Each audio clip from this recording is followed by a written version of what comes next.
நேற்று நைட்டை சின்ன ஊற வச்சுட்டேன். இன்னைக்கு காலையில் சப்பாத்தி தான் போட போகிறேன். முதல்ல மாவு பிசைஞ்சு எடுத்துக்கலாம்னு சொல்லிட்டு அது ஒரு பக்கமாக பிசைஞ்சு எடுத்து வச்சுக்கிட்டேன். காலையில் கிச்சனுக்குள்ளே வேலை வந்து ரொம்ப ஹரிபரியாக தான் போய்கிட்டு இருந்தது. கிரேவி வைக்கிறதுக்காக இஞ்சி பூண்டு வேறு சுத்தமாக காலியாக இருந்தது. சரி அதுவும் உரிச்சு வச்சிடலாம்னு சொல்லிட்டு உரிச்சு எடுத்துக்கிட்டேன்.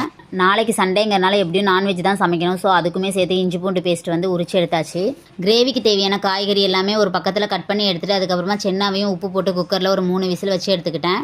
சைட் பை சைடாக ஒவ்வொரு வேலையாக பார்த்துக்கிட்டு இருந்தேன். இப்போ கிரேவி வைக்க ஸ்டார்ட் பண்ணிடலாம். கொஞ்சமாக ஆயில் சேர்த்துட்டு சோம்பு சேர்த்துருக்கேன். அது பொரிஞ்சதும் வெங்காயம் சேர்த்து நல்லா வதக்கி எடுத்துக்கலாம். இப்போ தக்காளியும் சேர்த்து வதக்கிக்கலாம். டிரான்ஸ்பரண்ட்டாக வதங்கினா போதும், ரொம்ப வதங்கணும்னு அவசியம் இல்லை. கொஞ்சமாக முந்திரி பருப்பும் சேர்த்து வதக்கி எடுத்துட்டு மிக்ஸி ஜாரில் அரைச்சி எடுத்துக்கலாம். இப்போ அதே பேனில் சீரகம் சேர்த்துட்டு அந்த பேஸ்ட்டும் சேர்த்து நல்லா வதக்கி எடுத்துக்கலாம். அது கூடவே கொஞ்சம் உப்பு சேர்த்துட்டு இஞ்சி பூண்டு பேஸ்ட்டும் சேர்த்து வதக்கி எடுத்துக்கிறேன். இப்போ தேவைக்கேற்ப மல்லித்தூள், மிளகாத்தூள், கரம் மசாலா தூள் சேர்த்து நல்லா வதக்கி எடுத்துக்கலாம். வதங்கினதுக்கு அப்புறமா சென்னாவை சேர்த்துட்டு ஒரு 10 நிமிஷம் கொதிக்க வச்சுட்டு ஃபைனலாக கசூரி மெத்தியை சேர்த்துருக்கேன். ஃப்ரெஷ் க்ரீம் இருந்தாலும் சேர்த்துக்கலாம். ரொம்பவும் நல்லா இருக்கும். ட்ரை பண்ணி பாருங்கள். இன்றைக்கி டே இப்படி தாங்க போச்சு. நாளைக்கு விலாகில் பார்க்கலாம்.